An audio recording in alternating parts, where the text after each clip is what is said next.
Gràcies, Pau. Coneixen en tot moment la localització dels fills i filles a través d'aplicacions mòbils. És una realitat avui dia i molts progenitors ho instal·len per a controlar els seus fills en temps real. L'objectiu, diuen, és ubicar-los, però s'obre també un debat ètic sobre si aquest mateix control pot afectar la seva privacitat.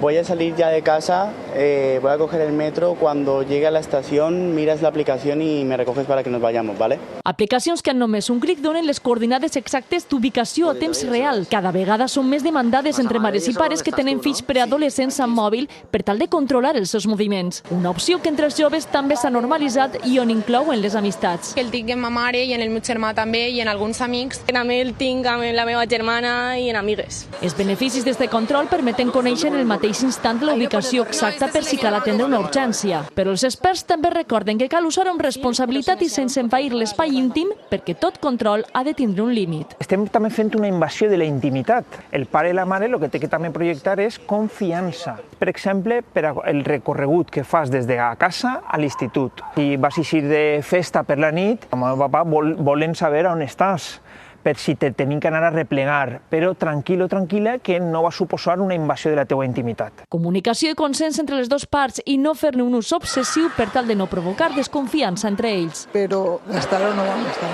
Jo puc confiar plenament en elles. No m'importa perquè els meus pares no me persegueixen. Pues sí, dona tranquilidad. Te activo la localización para que sepas que estoy aquí. Si ves que no te respondo o pasa algo, sabes que aquí me puedes encontrar. No lo veo necesario. Me suele decir la verdad y entonces confío en ella. Aquestes ferramentes constaten que vivim en una societat tecnològicament més controladora. Usar-les correctament encara depèn de cadascú.